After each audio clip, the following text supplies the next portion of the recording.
ऐसा नहीं कि भाई ऑफिस में बैठेंगे, आपको आउट ड्यूटी भी करनी पड़ेगी। जैसे इलेक्शन ड्यूटी जाते हैं, बहुत सारी कंपनी इलेक्शन में जाती हैं, तो वहां पर भी तो कम्युनिकेशन होगा, तो वहां पर भी जाएंगे। चलिए दोस्तों, स्वागत है आपका पंकज फौज स्टडी ग्रुप पर। आज हम बात करने वाले, देखिए एसएसबी में बम्पर वैकेंसी आ गई है, अलग अलग ट्रेड्स की अलग अलग वैकेंसी आई हुई है। आज हम बात करने वाले हैं कम्युनिकेशन। जी हाँ, हेड कांस्टेबल कम्युनिकेशन में आपको 578 मतलब 578 वैकेंसी आपको देखने को मिलेगी। बीएसएफ हो, आईटीबीपी हो, सीआरपीएफ हो, आपको रेडियो मैकेनिक, वायरलेस ऑपरेटर या अलग अलग नाम से जाना जा सकता है, लेकिन एसएसबी में आपको इसको कम्युनिकेशन के नाम से जानते हैं। चाहे वो एएसआई कम्युनिकेशन हो, हेड कांस्टेबल कम्युनिकेशन हो, एसी कम्युनिकेशन हो, मतलब डायरेक्ट ऑफिसर भी कम्युनिकेशन डिपार्टमेंट उसमें ट्रेड्स में आते हैं। तो टोटल नंबर ऑफ वैकेंसी की बात करें तो 578 वैकेंसी है।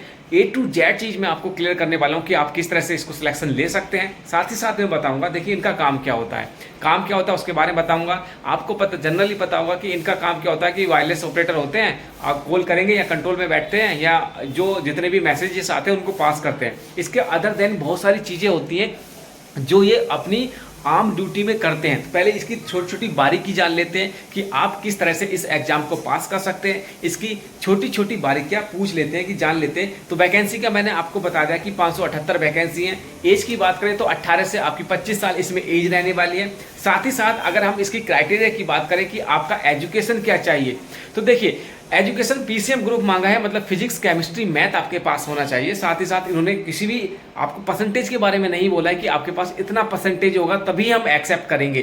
तो आपने 12th किया है पीसीएम ग्रुप से, उसके साथ साथ अगर आपके पास चलो पीसीएम ग्रुप नहीं है और आपने 12th नहीं किया है तो आपके पास 3 साल का डिप्लोमा होना चाहिए। किसमें? इलेक्ट्रॉनिक में, कम्युनिकेशन में या कंप्यूटर साइंस में। अगर ये आपके पास है तो आप एलिजिबल हो जाते हैं, ठीक है। उसके बाद देखिए अगर सिलेक्शन प्रोसीजर की बात करें तो पहले इसका आपका हो जाएगा फिजिकल, उसके बाद आपका रिटन होगा। रिटन में आपके 2 पेपर होंगे, फर्स्ट सेकंड। उसके बाद आपका पहले आपको फिजिकल हो जाएगा, उसके बाद रिटन हो जाएगा, मेडिकल होगा, रीमेडिकल होगा, फिर कहीं ना कहीं आपको फाइनल सिलेक्शन देखने को मिल जाएगा।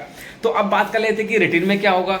रिटन में मेरे भाई इसमें 2 पेपर होते हैं और फिजिकल भी इसका अलग अलग वेरी करता है। तो स्टार्टिंग से बता देते हैं कि आपका फिजिकल में क्या होगा। तो फिजिकल में आपकी जो हाइट होगी 170 सेंटीमीटर। अभी तक जो इसकी हाइट है वो 170 सेंटीमीटर देखने को मिली है अलग अलग। अगर जैसे आपके पास छूट है, आप किसी कंसर्न एरिया से बिलोंग करते तो आपकी जो हाइट होगी वो 165 सेंटीमीटर होगी। अदर देन जितने भी कैंडिडेट होंगे उनकी 170 सेंटीमीटर यहाँ पर रहने वाली है।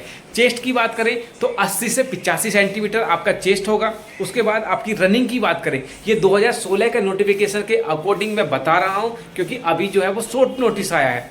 तो रनिंग आपकी 3200 मीटर होने वाली है और वो आपको 14 मिनट में पास करना होगा। ये 2016 की नोटिफिकेशन के अकॉर्डिंग हम बता रहे हैं। तो इसमें और कुछ नहीं होता, हाइट वेट चेस्ट ये सब कुछ चलता रहता है। और वेट में तो आपको पता है कि मेडिकल के टाइम पे छटते हैं, बाकी कुछ छटता नहीं है। तो लॉन्ग जंप हाई जंप ये नहीं है, आपका रनिंग होगा, हाइट होगा, चेस्ट होगा, यही नॉर्मली आपका होगा। तो जब आप फिजिकल कंप्लीट कर लेते हैं तो आप रिटन की तरफ बढ़ते हैं और इसमें आपको 2 पेपर आपको देखने को मिलेगा, ठीक है।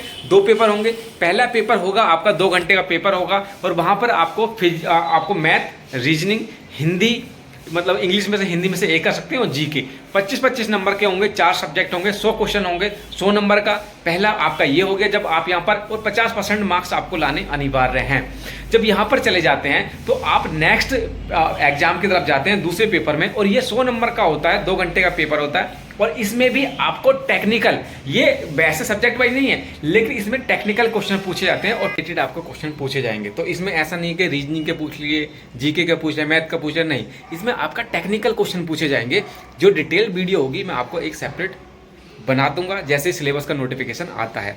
तो ये तो हमने बात कर ली मोटी मोटी कि आपको किस तरह से सिलेक्शन लेना है, किस तरह से आपको क्वालिफाई करना है अपना एग्जाम हेड कांस्टेबल कम्युनिकेशन का एसएसबी में। अब मैं बात कर लेता हूँ इनका काम क्या होता है, जॉब प्रोफाइल क्या होती है। सैलरी की बात करें तो हेड कांस्टेबल मिनिस्टर की 25,100 से स्टार्ट हो जाती है, मतलब पे लेवल 4 में आती है। ये बेसिकली पे लेवल 4 में आती है और अच्छे खासे अलाउंसेस मिल जाते हैं और आप लमसम मान के चलिए आपको 40,000 के आसपास सैलरी पड़ जाती है, ठीक है। अब मैं बात करता हूँ उनका काम क्या होता है। तो देखिए जैसा कि इसके नोटिफिकेशन में भी आपको बता दिया जाएगा या उसके कम्युनिकेशन से रिलेटेड है कि जो भी होगा कम्युनिकेशन से रिलेटेड जितने भी मैसेजेस आते हैं आउटसोर्सेज से या दूसरे डिपार्टमेंट से उनको रिसीव करना, कंसर्न ब्रांचेस को देना। दूसरी चीज़, कोई भी कम्युनिकेट करने का माध्यम जो होता है कम्युनिकेशन ब्रांच ही करती है। जैसे आप किसी कंट्रोल रूम में फ़ोन करते हैं तो ये वहीं पर बैठे मिलेंगे, वो आपको कम्युनिकेट करेंगे कि भाई कल क्या होगा, परसों क्या होगा, या बहुत सारी चीज़ें इनके द्वारा की जाती हैं। इसके साथ साथ क्योंकि टेक्निकल कैडर से आते हैं, कंप्यूटर का जितना भी डाटा होता है, जितना भी उनका मेंटेनेंस होता है, इन्हीं की जिम्मेदारी होती है। तीसरी चीज़ क्या होता है कि आप ऐसा नहीं कि भाई कम्युनिकेशन के तो कम्युनिकेशन भी करना होगा, आप किसी भी ब्रांचेस में काम करेंगे क्योंकि आप एज ए हेड कांस्टेबल एक रेस्पॉन्सिबिलिटी की जॉब मानी जाती है, आपको रैंक लग जाती है हेड कांस्टेबल की, तो आप क्यूएम ब्रांच में जा सकते हैं, इस्टेब्लिश में जा सकते हैं। जो इनकी ब्रांचेस होती हैं, जो ब्रांचेस होती हैं उसमें भी आपको काम करने का मौका मिलता है। और आप ऐसा नहीं कि भाई ऑफिस में बैठेंगे, आपको आउट ड्यूटी भी करनी पड़ेगी। जैसे इलेक्शन ड्यूटी जाते हैं, बहुत सारी कंपनी इलेक्शन में जाती हैं, तो वहाँ पर भी तो कम्युनिकेशन होगा, तो वहाँ पर भी जाएंगे, तो उस टाइम भी आपको रनिंग करना पड़ेगा। श्रीनगर में जाएंगे, वहाँ पर जानना होगा। तो यार मैं तो मान के चलता हूँ कि आपकी भी नौकरी इतनी इजी नहीं है, टफ है। लेकिन भाई अगर आपको जज्बा है, जुनून है कि भाई हम भारत माता की सेवा करना चाहते हैं, तो आप इस वैकेंसी को अपना बना सकते हैं, आप इसको ज्वाइन कर सकते हैं। अच्छी है अगर आपके अंदर गट्स है। देखिए चैलेंजिंग की जॉब तो ये है, ऐसा नहीं कि आराम की जॉब है, बैठ के चेयर पर और नौकरी निकल रही है। ये डिपेंड करेगा कि आपकी पोस्टिंग कहाँ पर है, आप किस टेबल पे काम कर रहे हैं। अगर आपको कंट्रोल रूम में दे दिया तो टाइम होगा 8 घंटे का, 6 घंटे का, जितने का भी एक शिफ्ट हो जाएगा। सुबह आइए, शाम चले जाइए। लेकिन आपको फील्ड में डाल दिया, कंपनी में डाल दिया, या आप इलेक्शन ड्यूटी के साथ चले गए, तो वहाँ पर आपको दिक्कत आएगी। मिनिस्ट्रियल स्टाफ इलेक्शन ड्यूटी में बहुत ही कम जाता है। तो ये सब कुछ था, फैमिली आप रख सकते हैं, हेडक्वार्टर एलिमेंट में आप पोस्टेड होते हैं। तो ये सब कुछ था। आगे कोई अपडेट आएगी तो मैं आपको कन्फर्म करने की कोशिश करूँगा। तो मिलते हैं अगले वीडियो में, तब तक के लिए जय हिंद।